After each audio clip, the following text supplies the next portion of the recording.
Anyway, it's a real great privilege for me to be able to share with you tonight. The title for kind of this lesson, this extravaganza, is Growing Up in the Church. Come on, Ben! So there was no wacky title for this, it's just kind of what you see is kind of what you get. But what we're doing tonight is, it's more than that, it's maybe for our future generations. The goal is, how can we help our future generations have the best experience possible of growing up in the church, given what's gone by and what we've learned, or what I've learned, what all of us as young people felt helped us. That's kind of the goal, that's what we want to achieve tonight. So I hope it's helpful, and hopefully we're going to get a bit of Q&A at the end. But the goal really is, it's for parents, and maybe if you don't have children, it's for everybody. So it should be something where we can all contribute to help the young people. So it's hopefully something for everyone.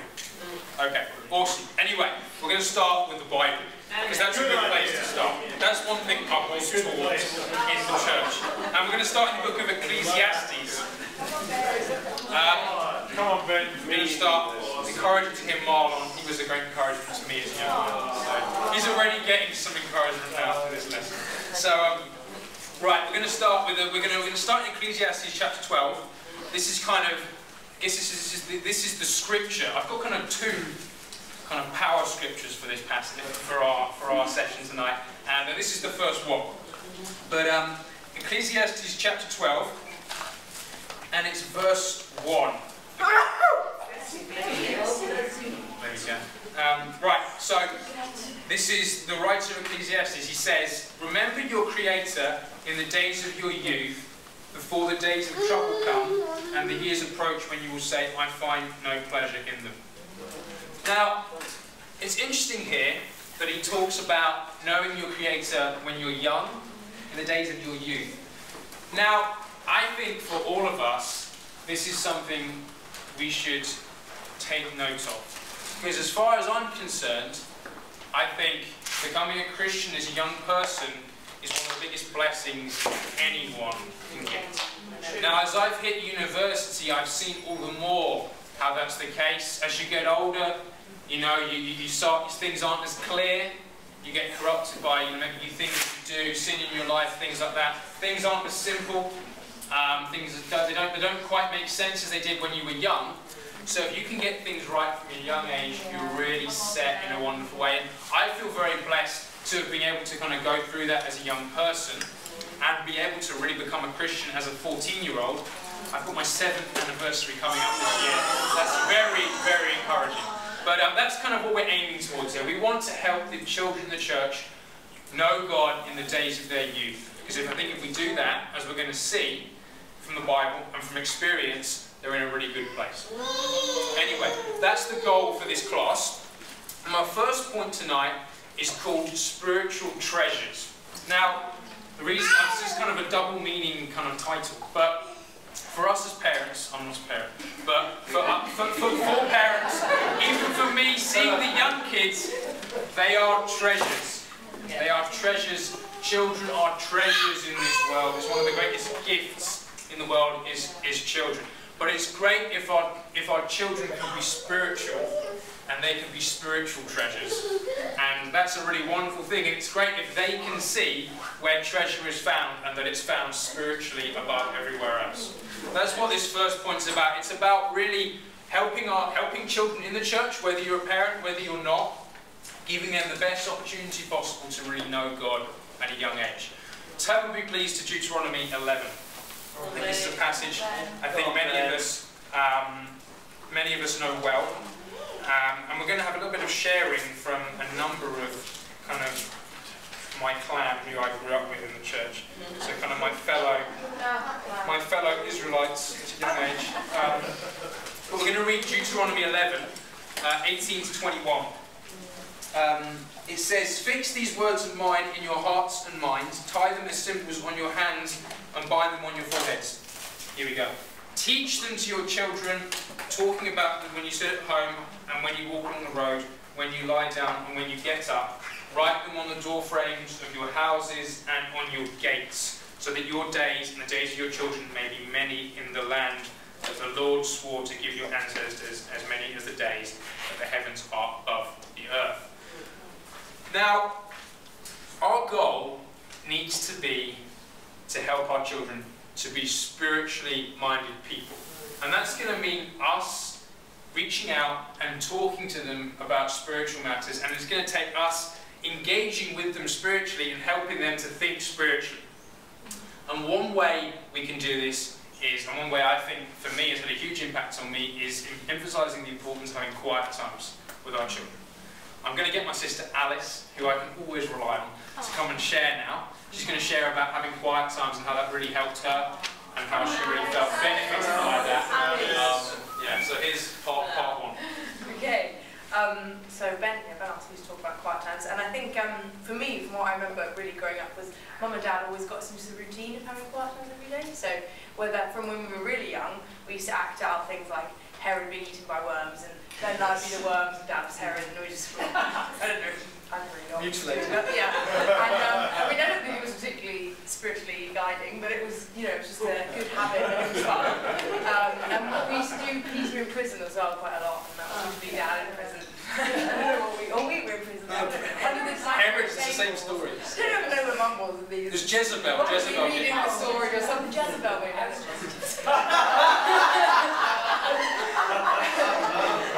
And they were never particularly long.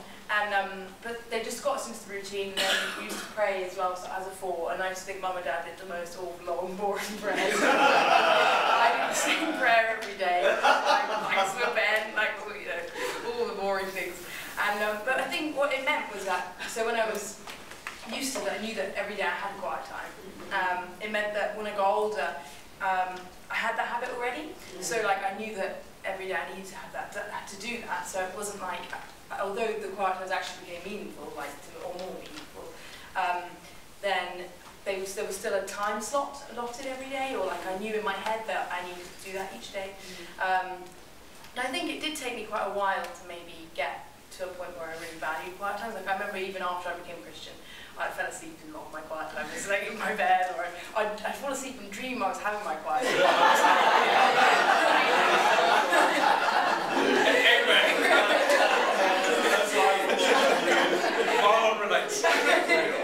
Or fall asleep during prayers, and it was just not very good. But then I think when I came to actually really value them, which was maybe when I was maybe 14,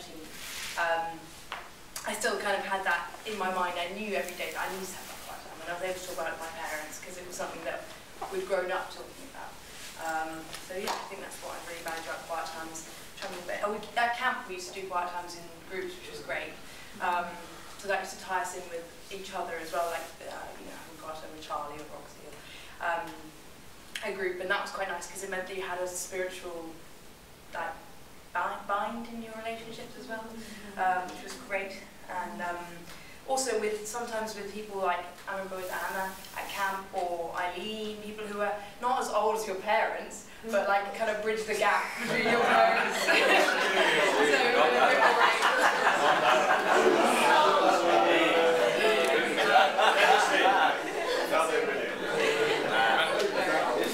yeah, I think that's all.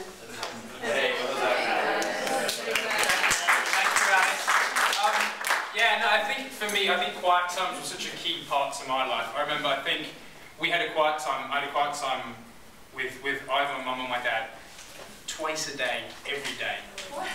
So it was once in the morning and it was once in the evening every single day until the age of about 8. Mum and Dad, that was about 10 minutes, so it wasn't long, but that was what Mum and Dad used to do for me and Alice every day. And I think the thing that it helped for me, I think when with children, if we can kind of, when you repeat something like that so much, they kind of know there's something up. There's something that's that important, clearly, because it's being repeated so much. It's like church. Every Sunday and every Friday was church. So clearly something so integral to life if it's being done so regularly. And I think for me that was such an amazing memory. And I know obviously they got me, you know, they encouraged me to have my own quiet time as I got older, as I went past the epic age of 8. You know, I started reading the Bible for myself, you know, it was a strong encouragement. Even when I didn't want to have a quiet time, they still were very serious that, Ben, you need to have a quiet time. And because I think it's easy, I'm so grateful that my parents didn't just let me do what I wanted to do. Because I would have happily said, oh, I want to have a quiet time. But now I look back and I'm so grateful I had a quiet time. And I feel so blessed that my mum and dad really helped me and really, continued to really encourage me to keep doing these things, even though at times I didn't even want to. And that's something I would encourage everybody as parents, whoever you have, whatever relationship you have with young people in the church, always please encourage them to keep seeking God. Because even if they don't seem open at the moment, it's still such a great thing to do. Alice, I just remembered something about when I used to do little quiet time booklets that you got from a bookshop before I got to be old enough to maybe really enjoy reading the Bible by myself. So when I was about 10, they were called Explore the Bible, and they gave you a free gift or something, and I don't know, but it was fun. And then a little one called Metal as well, which I used to really enjoy because I didn't know what to read at the time. So when I was at that age of maybe between about 9 and 13. Anyway, I'm going to read a quick little verse here in Proverbs. Don't worry about turning there, we probably don't have time. But it says here in Proverbs 22, verse 6, start children off on the way they should go. Even when they are old, they will not turn from it. What an amazing scripture. See, Serinda says it's true. So that is such an encouraging scripture for all of us, because it shows that we can make such a difference to our children and such a difference to the children in our lives if we can start them off spiritually. If we start them off on the right path, we increase their chances of becoming Christians so much. And also it means that when we have children who maybe have wandered from the faith, it means that we've still given them a wonderful start and they still have a great opportunity to come back and make it. That's such an encouragement that the Bible gives us here. And that's, I think, one really encouraging thing about quiet times. Another thing, I think, to do with kind of encouraging our children to be spiritually minded was Kids Kingdom, children's ministry classes. That was another thing I remember. They were always pretty fun. They were always quite educational. I always learned about the Bible. But I'm going to ask Charlie, great woman that is Charlie Heath, to come and share about the children's ministry. Come on, Charlie. Come on, Charlie. She's encouraging herself. I'm encouraging myself now. Yeah, I think quiet times, I'm confused what I'm talking about now.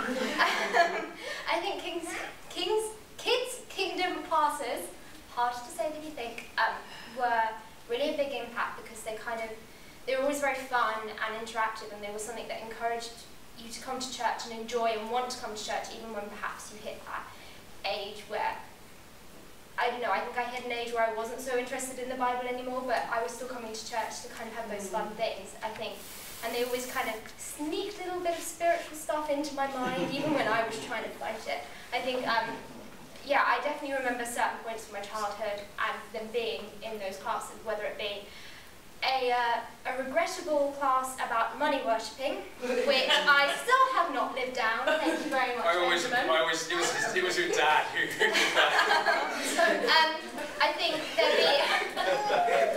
but I know not to worship money, so hey, yeah. Whether it be things like, I remember a class where I had to eat chocolate mousse with my fingers. I actually don't remember what the class was about, but that bit stuck in my mind. I think another big one was with Marlon. I think when he started teaching preteens, and he made us all memorise ridiculously long verses that we had to know word for word. I mean, literally, he would sit there making sure that every word was correct. I was the only person that got all three of them. Thank you very much. Wonder why I brought it up, but no, I think sort of big. I think kind of making it, I think it was always very competitive, and making it a fun way for us to learn verses and getting that into our heads so that when we grow up we kind of can do the same thing with memorising verses that we can then put into practice. I think it's a very good thing, and I think that was definitely the biggest thing that stuck out from Kids Kingdom for me, was just the fun aspect and making it something that was enjoyable and somewhere that I wanted to be and that I didn't feel forced to be. It was somewhere that I enjoyed. And I think sometimes, even if you're not always getting the deepest spiritual experience from it, just being around spiritual people and that kind of being a basis behind something you enjoy, it's still making a big impact. So I think, yeah, Kids Kingdom was important. Brilliant. Thank you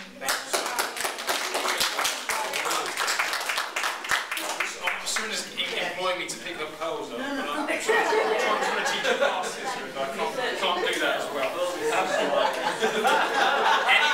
Anyway, Kids Kingdom was, I think, as well, that was valid.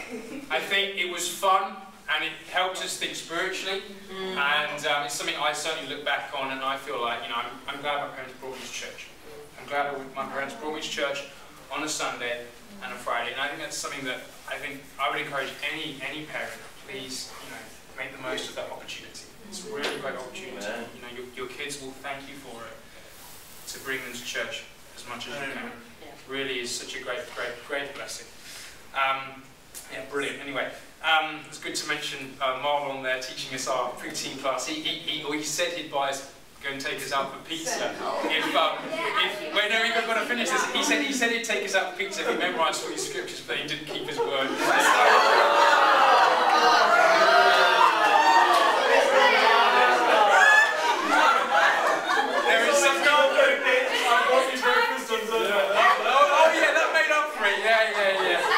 We had to call him out on it many times.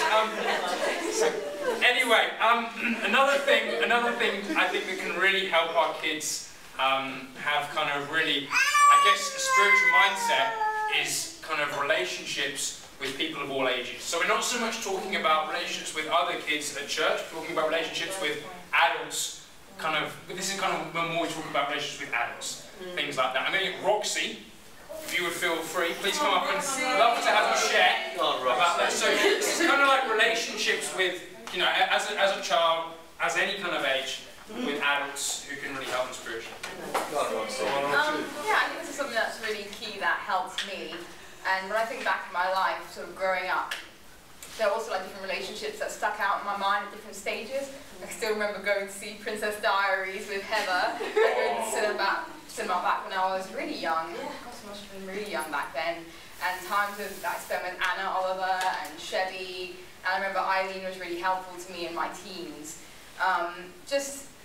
It wasn't like this sort of like forced thing that I had to do in order to get advice and become like the perfect person. It was just like people taking interest in me and my life and just being a friend. And there was a scripture that I found actually earlier and I really liked it, which was it's in Proverbs 27 verse 9. It says, "Perfume and incense bring joy to the heart, and the pleasantness of a friend springs from their heartfelt advice." I just like the fact that it's an emphasis on the friend, somebody actually being a friend to you, and you feeling like opening up to them was your choice. But that, I just think it was really helpful to be set up in an environment where I could have relationships with people of all ages, and people older, people who would experience things before I experienced them, or would understand how I would feel in certain situations. And also doing this then helped me then feel like I could come to them, like I could open up to them without feeling like it was something that I had to do, or like my parents were like, okay, go hang out with that person now, something that I wanted to do. And also, it encouraged me then as I grew up to feel like I could do this myself for younger people. So then to be like, oh, okay, I've had other people do that for me, and they sort of strengthen and encourage me to feel like I can then go and be a friend to somebody younger than me, and encourage them, and see as well, learn from, oh, I found that really helpful when Anna did this with me, or so-and-so said this, and that helped me, and so then I know that's actually, if I found that encouraging, then I can go and imitate that or whatever for someone else. But yeah, I think that was something really key, because I don't think anywhere else in the world would you really have opportunities to be friends with people of all ages, and to have those kind of relationships where you feel really secure and loved, and you can share your lives with each other and your experiences, and you feel just I think it helps you feel valued as well. It's not just like you're seen as this kid. It's people really care about you, and think that you have a lot to offer too.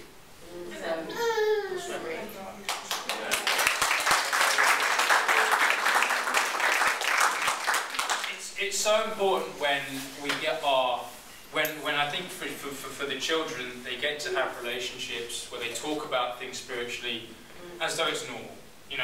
Talking spiritually is just something you do.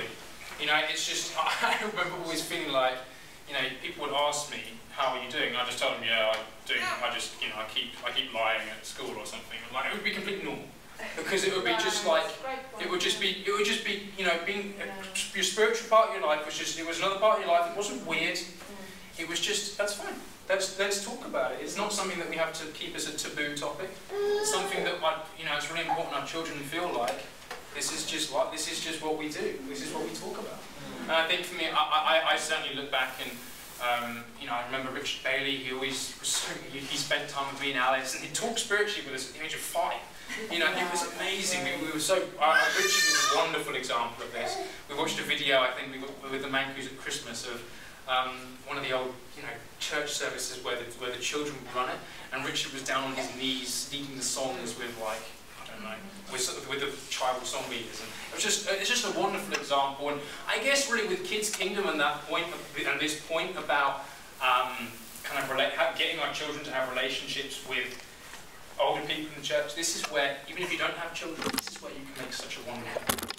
Because these guys need relationships. They need their parents, yes, but I think it's so valuable when they have more than just that as well. So even if you don't have children in the church, please feel like you can still contribute. You can teach a wonderful Kids Kingdom class. Karen Heath always was such a laugh with Kids Kingdom. You always could guarantee there'd be some carnage in one of those classes. Seriously, like, you can have all the guys need is a lot of fun, a bit of spiritual, like, input and some care, like that welcoming heart, and you can do that, you know, whether you have kids or not, any age. So please feel free. I feel so blessed to have, you know, have that in my life, and I would encourage anybody, just, you know, you can make an impact in these guys' lives. Anyway, I'm going to move on to my second point. So the first point was spiritual treasures. Come on, Ben. Second point is better together. So this is kind of, I guess here we're talking about something that really makes a big difference for our children, is when our children are together and they kind of help each other grow spiritually. So kind of the idea that, actually let's turn the Bible to, we're going to read Ecclesiastes 4. Solomon is getting a lot of encouragement tonight. We're reading, we're Proverbs and now 2 Ecclesiastes scriptures. Ecclesiastes 4, we're going to read verse 9. And let's read verse 9. Let's read, 9 through 12. 2 are better than one, because they have a good return for their labour. If either of them falls down, one can help the other up. But pity anyone who falls and has no one to help him up. Also, if 2 lie down together, they will keep warm, but how can one keep warm alone? Though one may be overpowered, 2 can defend themselves. A cord of 3 strands is not quickly broken. So this isn't an application we might not think of applying this scripture particularly in this area, but I think this is quite applicable for us. And you know, it's the kind of thing you might study if you were studying the church or something. But this is the thing with the kids. I think when I was young, I just think having relationships with like-minded people who also valued, valued God, people, my own peers who also valued God, made such a difference, because it made it so much more real. When it wasn't like I went to, because when you go to school, you're not going to, we don't get that sort of, spiritual influence. But then when we can talk with peers who will also give us that spiritual influence, it's like, this isn't just an adult thing, or just a parent thing, or just a church thing. This is actually for everybody. This is for my age group as well as just, for older people. I think that's something that we can, really help our kids with by really, helping them with these relationships with other children in the church, other spiritual children. I'm going to get Alex Heath to come and share a bit about having kind of relationships at church with other kids his age when he was young. Come on, Alex. Come on, Alex. So come on, Alex. Go on, Alex. Come on.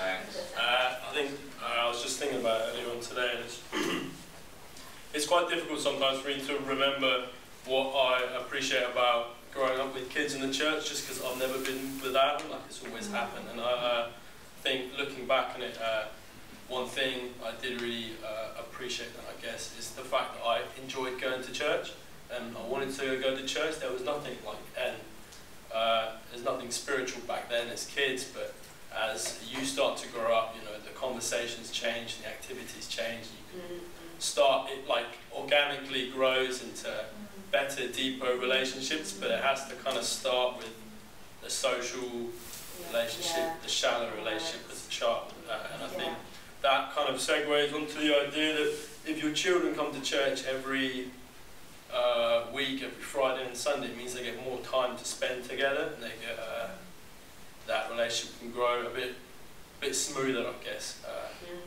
Yeah. Okay.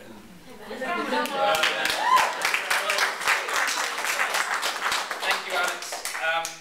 I mean, again, I think this is where there's the advantage of, you know, time with the kids. You know, where our children get time with other children at church, but then they also get the time with the children at church outside of church as well. You know, where we can really encourage them to, you know, spend time as families. I remember a lot as young people, we used to go and see, you know, the Mancoos. We still go and see the Heaths. We would go to the Heaths and just, have a good laugh. But those relationships are so key, and they really help us long term. We build those spiritual relationships, and then we want to remain Christians long term. We're really helped by those relationships that we build when we're young. One kind of, I guess, a couple of things I would remember very closely to my heart, a couple of relationships I've had in my life. One was Heinrich. Heinrich was a wonderful friend to me at the age of kind of, I guess, 16, 17. He was a wonderful friend to me, and we often went to, you know, hang out. Me and Alice, my mum and dad would go and hang out with the Corpses, and I'd go and play cricket with Heinrich in the garden. It was just a safe place. I felt so safe with Heinrich, and I love being with Heinrich. And I don't think, and this is very special, and outside of my mum and dad, I've never had another relationship with a person that was that close to what I had with Heinrich when we were growing up as young people, because we were like the only young teens in the church who were Christians at that time, young male teens, and it was so special, that relationship that I had with Heinrich. So that was a wonderful thing. Elliot has been a wonderful friend to me as well. I still go and hang out with him. He's still a great spiritual, he often provides what I need spiritually that I often don't provide myself. And I remember one time going to Centre Parks with him. We invited him to Centre Parks in like 2007, so a long time ago. And we chatted away, and it's amazing because even back then, we thought spiritually, even though we were so young. We talked about, like, you know, what girls we liked and things like that. So rather, you know, probably not the wisest things to talk about, but it's what you do as a young person. But it was always in mind. We were always thinking that they must be spiritual Christian girls. Yeah. Isn't that wonderful? Isn't that wonderful? As young people, we can always think that as young people, we can wanting to be Christians even at that age. Yeah. Isn't that a wonderful thing? And that was just a memory that I have, and I know it's kind of silly, but it's also really, really special because it shows that we saw the need. You know, we saw the need to be Christians, and we saw the need that our lives must be based spiritually, and that's such a wonderful, really, really important thing. I think for all of us. Anyway, my third and final point is called the dream. Okay, and this is where I want us to kind of think a little bit. I want us to take our points about having spiritual children and our points about having spiritual children together and meet in one place. And this is kind of like, if we can think a little bit about that passage in Acts 2. Acts 2, 42 to 47. Let's read that quickly. Come on, Ben. I want us to think about this, and I want us to think about this with our children and the children in the church in mind. 42 to 47. Acts 2. So, they devoted themselves to the apostles' teaching and to fellowship, to the breaking of bread and to prayer. Everyone was filled with awe at the many wonders and signs performed by the apostles. All the believers were together and had everything in common. They sold property and possessions to anyone who had need. Every day they continued to meet together in the temple courts. They broke bread in their homes and ate together with sincere and glad hearts, praising God and enjoying the favour of all the people, and the Lord added to their number daily those who were being saved. Really, the early church, it's almost like it was designed for children. Really it is. You look through this and you see words like awe, you know, they rejoiced, everything in common. That's what we want to create here. That's what, if we can you imagine that? If we can create something for these kids where they're together, they love being together, they see that God is great, and they are fired up to be together, that would be amazing. Sure, they may not be Christians, but if we can help them to be spiritual children, and we can create a sort of wonderful Acts 2, a mini Acts 2 for many people, I think that's something potentially really inspiring that we can really work towards, and an inspiring vision that we can have for our teens. I certainly feel like we had that to a good degree in the team, you know, in the team group that I was in. I felt like that was a very special team group. I remember Heinrich even saying to me one day, this might be the best team group in the world. He was that fired up. He was like, told me that, you know, he'd heard about other team groups, they weren't that good. But he was like, this might be the best team group in the world. But I guess that's where it's really important we remember both the spiritual part of this and also the togetherness part of this. Because if we try and expect our children to be spiritual without kind of help from each other, I think it's going to be hard. It's hard for us, as the Bible says, it's hard to keep warm alone. And I think it's great, and I think looking back to my past and to my childhood, I was really blessed to have people around me who were my age and spiritually minded. And I think that really helped me become a Christian and be a strong Christian as a young man. Secondly though, I think it's really important that we don't neglect that we really have to help our children to think spiritually. Because if we just have a club where our kids go to it, and it's not spiritually minded, it's just like any other club in the world. It's just like any other club, and it's just like, yeah, we just hang out and we just, you know, just do whatever. And that's why it's really important. We encourage our children to be together, but then to be spiritual as well. And that's where all of us, as you know, all people, all throughout the church, we can all make an impact. Whether we're parents, whether we're just their friends as older people, whether we provide kids' kingdom classes, anything, we can really make a wonderful impact here. We can create a wonderful kingdom for these kingdom kids, for these children in the children's ministry, and you know, for pre-teens and teens, and we can all live together in lovely harmony as God calls us to. And that is really what I wanted to share tonight. I hope it's been helpful and encouraging. We've got time for about 10 or 15 minutes of Q&A. So if any of you shared tonight, please come up, and just it's a chance to ask any of us now about any questions you might want to air now for anyone. So yeah, please come up. So if you share, yeah, please come up to the front, and you can feel free if you want to ask a question now. You may not. You can ask us, you know, individually. That's fine. But if you'd like to ask any particular one of us a question, please feel good about that. But you can have a minute to think or whatever. But if you'd like to, please. Yeah, just on prayer. I don't know if this is to any of you really. I don't know if you guys remembered what helped you sort of quite younger years, kind of Camilla's age, yeah, you know, 7, 8, that kind of age. What helped you to really actually want to initiate prayer and feel quite comfortable in approaching God by yourself, as in not just necessarily when we pray together? Because we always, like you were saying, I think it's a great point, the whole habitual thing, because that's really true, because it sinks in and it is so habitual. But that it then becomes something that they click, that this is connecting with God. I don't know what helped. Is there anything that helped you guys that you can remember, maybe something your parents said or a scripture you read or something? Yeah, it wasn't particularly kind of systematic, but pretty much every time something, you know, that went wrong to us, I think I remember our parents, you know, just saying, just pray about it. That was the kind of first thing that came to mind. Right. First thing like that they when you're told in trouble, us. Yeah, or when we like lost something, or it was just kind of what it kind of eventually it became our first kind of thing to do was to pray, and then also like obviously getting us to pray before eating, like letting us take turns to pray. Yeah. Do you ever remember your parents sort of insisting upon you having a go at praying if you didn't want to? Yeah. Okay. Yeah, I do definitely. I would actually really highly encourage that, because I know for me, I think for me as a young person, I don't think I would have, you know, done it unless I'd been encouraged to do it. You know, and they would have insisted. And, you know, I'm glad they insisted. I'm very glad, because I don't think it would have, you know, worked out otherwise. But I really appreciate what Alex said. It's a great point. When you can see that prayer does something, it's worth praying. You know, when you can see that praying for something that you need help with, you know, that's going to make an impact in your life.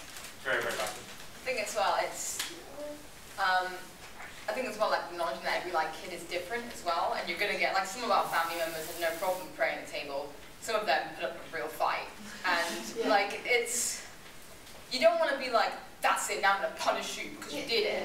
But like if they, because sometimes like it would, you know, parents would come down and be like, well you should, but I think in those times maybe as well, just having like a chat with them afterwards and getting them to understand God differently and be like, well, do you know that like God did this for you and all this stuff, like, do you know what I mean, getting them to see God differently, not just it being like, you have to pray in front of everyone now, but maybe helping them to understand, or like to, I don't know, maybe have a conversation to get them to see, okay, actually, why do I have to do this, or why is it a good thing to do, or why is it great to do, so that, I don't know, just to, I think that might be better than just being like, if you don't eat it, then up to bed. Oh, if you don't eat it, that's turning into dinner, right? If you don't pray, then like up to bed, or whatever.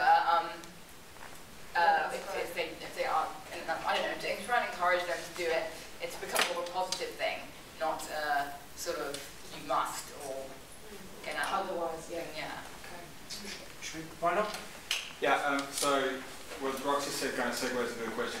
You've shared a lot of good positive things and best practices for parents. As a young parent, is there anything anyone's willing to share that perhaps we shouldn't do or should avoid doing?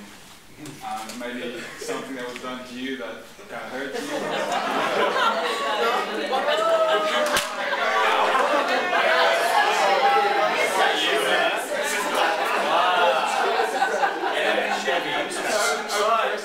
Dad's not here. I can think there's a lot of positives. I mean, I can think of a couple of negatives as well, but there's a lot of positives. I mean, there must be some positives that we, right? There are some positives. I mean, I think quiet times from a young age. I think encouraging, you know, Mum and Dad had quiet times with us at a young age. That really made a difference, because I didn't know how to have a quiet time when I was young. That was a really wonderful thing that really helped me. I don't know if you guys feeling different about that.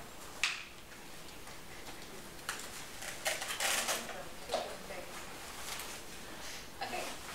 Yeah, I don't know, maybe just emphasising that it's a relationship with God from a young age, and helping them to see as well just like the loving, true character of God, just so it's not, doesn't grow up, because as well there is a tendency when you grow up in church, it can become like, just like legalistic, or you just do it because like you had to, and then a little bit later on you have an attitude about it or something. So, I don't know, maybe just understanding, just like understanding who God is, like making it, like emphasizing that is a relationship, and it's not just this thing that you have to do, but actually getting them to the place where they want to do it. I think as a young person, maybe as a young child, there's more of a place for insisting on something. But as someone kind of goes above, you know, gets to above 10 or something, I think there becomes more and more of a role of saying, you know, talking through things with them, and then, you know, what do you really want? You know, I think that's something I would say, like, you know, I never really felt, you know, my mum and dad very much let me make my own decisions as I got older. So that's what I would say. I think as a young person, they did insist on other things, but as I got older, I think also grateful that I didn't feel forced to be. I didn't feel forced at all to be a Christian. I wanted to be a Christian, and that was why. So yeah. Can I say something here? Go on, Sundar. You are a legend. No, I feel when the children are young, I think you can't sort of nag them into your thinking, because the children have to grow up in their own level, you know. But if you, as parents and as a household, when you're meal times or something like that, during those times, bring this topic up, a small prayer, showing the children this is what is, God gives this meal to us. You know, that sort of an understanding. Rather than sort of hammering things. Natural, being natural.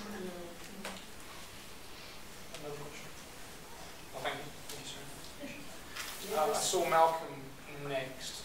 Just, there's quite a lot of the kids, young kids in the church I don't know.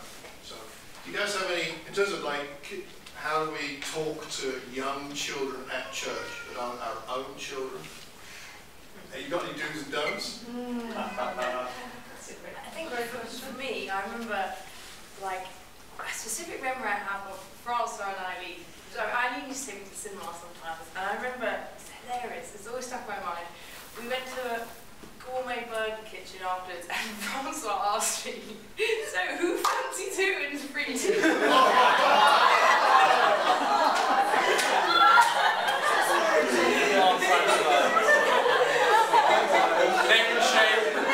Is this row of it's those two in the corner, Marlon and Francois, that's all it is. I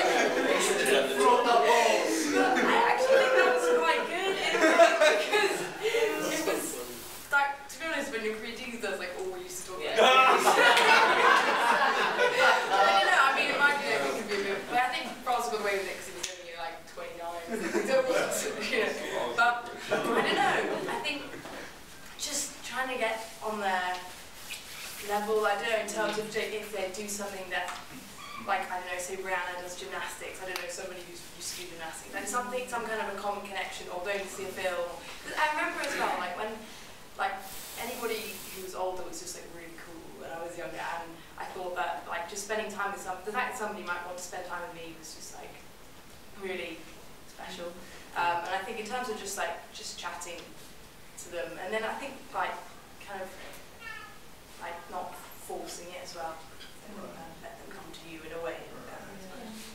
I think I agree with definitely Alice's last bit, is I know the friendships that I've had with old people growing up, or people that I felt are actually my friends, and aren't older people who feel like they need to reach out to me and help me in a way, but people that I've honestly felt are my friends and are talking to me on my level and are my friends, and haven't just I haven't felt like they're just coming up to me because they've been like, oh, Charlotte's sitting her own and she's young, I better go over to her and have a conversation. So yeah, I think that's definitely a big thing, is just making it a friendship rather than a reaching out in a way, even if that's sort of what's behind it. I think this might be a question for a few of you, but there's been always situations when your parents want you to do something that you don't want to do, or you want to do something that your parents definitely don't want you to do.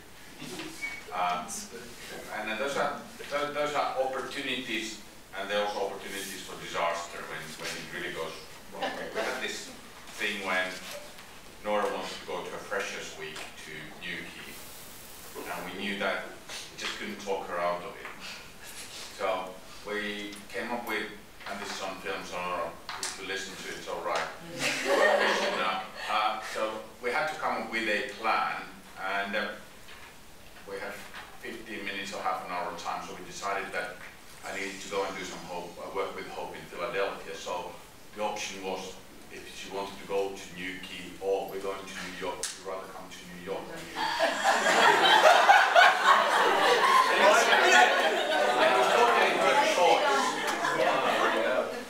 So this situation, any advice on younger and older parents?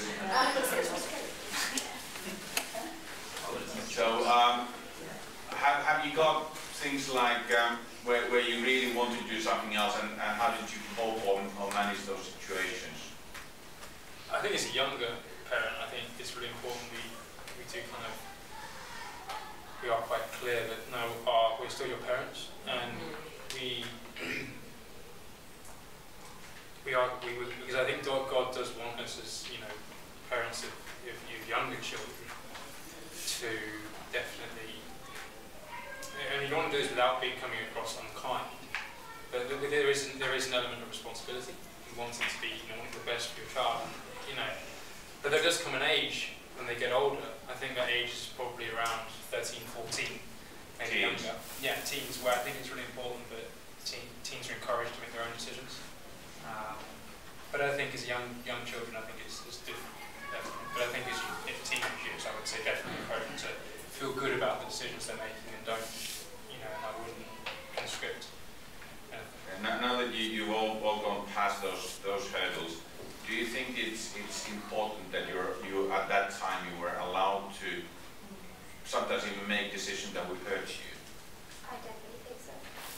I think sometimes, I mean, obviously there's a limit, but I think sometimes sort of getting into the middle of my teens, so maybe between 14, 15, 16, 17, being able to make my own mistakes, and even now sometimes being allowed to make my own mistakes by my parents has taught me a lot, because I think there are things growing up that I needed to experience, and I needed to know I don't want to go there again in order for me to not do it, because otherwise I think my parents have always been like, no.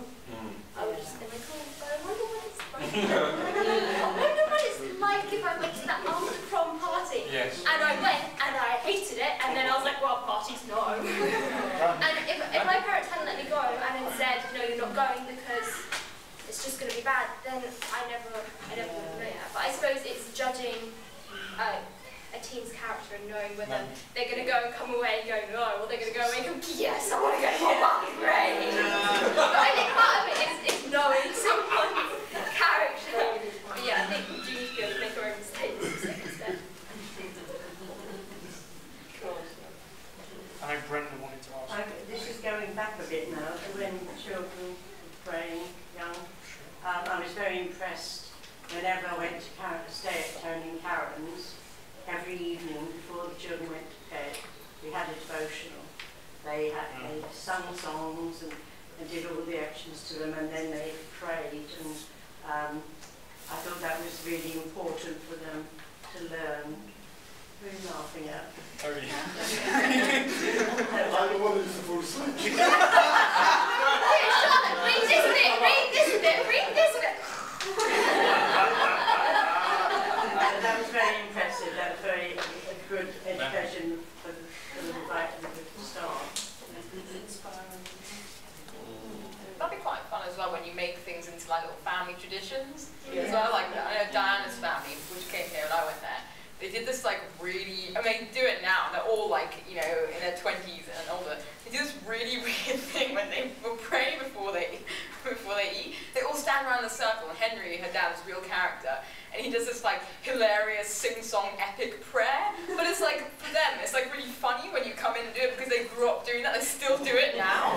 I don't know, it's just some things like that. Like when you do make things, it kind of have your own spin on it and make it like fun and quirky. Like the worms thing, when you have like your own thing, it's kind of like a family tradition thing, then it's, I don't know, also ties you all together in that, and it's fun as well when other people come in and see that. You're like, oh, that's really cool that you guys have that, or that's funny, or I don't know, like it's something as well which works nicely when other people then exposed to it. I don't know, that's just, yeah, something that I've thought of. We're going to probably have to call it. I'm sorry, Angela. I suppose is that the last question? Okay, we can't resist. I think several people have recently asked me how, as a parent, I handle a situation in particular. Sure. But it would be nice to hear from you guys, because obviously we handled it in one particular way. I've been asked, well, when they get to teenage years and they say, I don't want to come to church, what do you do? Do you insist that they come along with you, or do you say it's your choice, you don't have to, and then they don't come, and then they don't get any spiritual input, only from the family? So what would you recommend in that situation? Because I've been asked that question by several That's a people. really great question.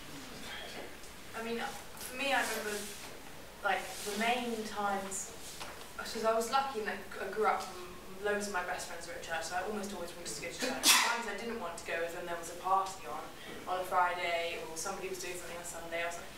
That was the times, and I actually think that most of the time in that situation, what Mum and Dad used to do would be, they never tell me what to do, but they would sort of talk, just not talk me through, but kind of get me to talk through what might be the consequences of like if that happened or not. I didn't, it was never like, they never told me like, don't, you know, you have to come to church, but it was more like, so how would you feel if Kimmy wasn't at church because she was at a party? That sort of thing. And I remember that really helped me to be kind of to want to go more to want to not miss it for the old party, and they were always very happy to compromise and take me for the first 2 hours or something.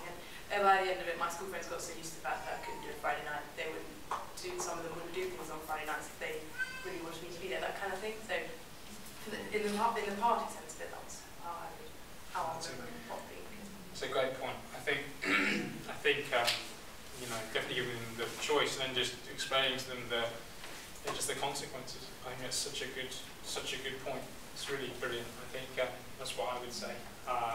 Because you can't, you know, force kids to do something when they get to a certain age. I think at a younger age, yeah, but as an older age, I think it's really important they understand the importance of the decisions they're making and what it means for them spiritually.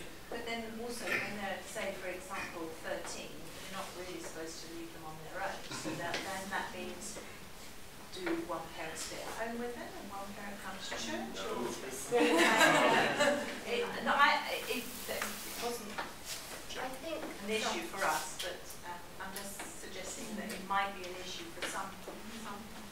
I think there's a difference, I think there's a difference between it being like I don't want to come to church because I want to go to a friend's birthday because there's something big happening. Then I think definitely I remember my mum and dad being, I always remember it kind of being an idea of it, if it's a big party, so is it friend's 16th, is it a friend? Do you sort of mean, is that a special thing? Then yeah, that's different.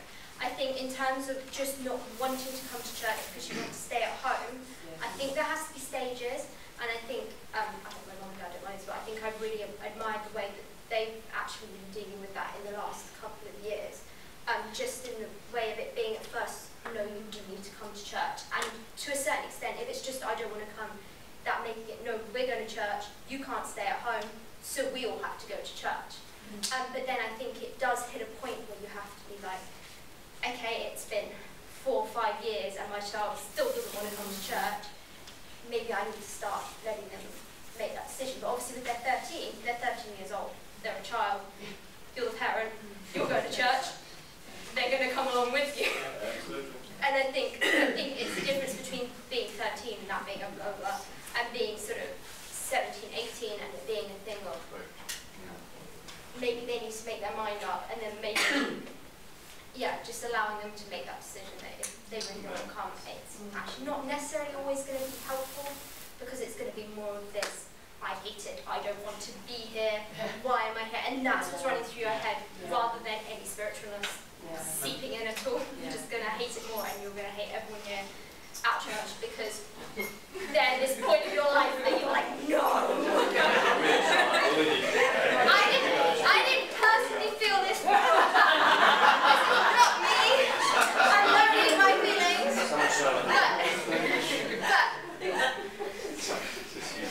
Amen. Yeah. Anyway, that's awesome.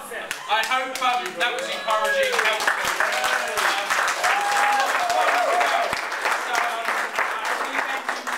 Thank you for listening, and have a great time of fellowship. If you want to talk more, we are still here, and anyone else who wants to talk to, any other teams in the audience,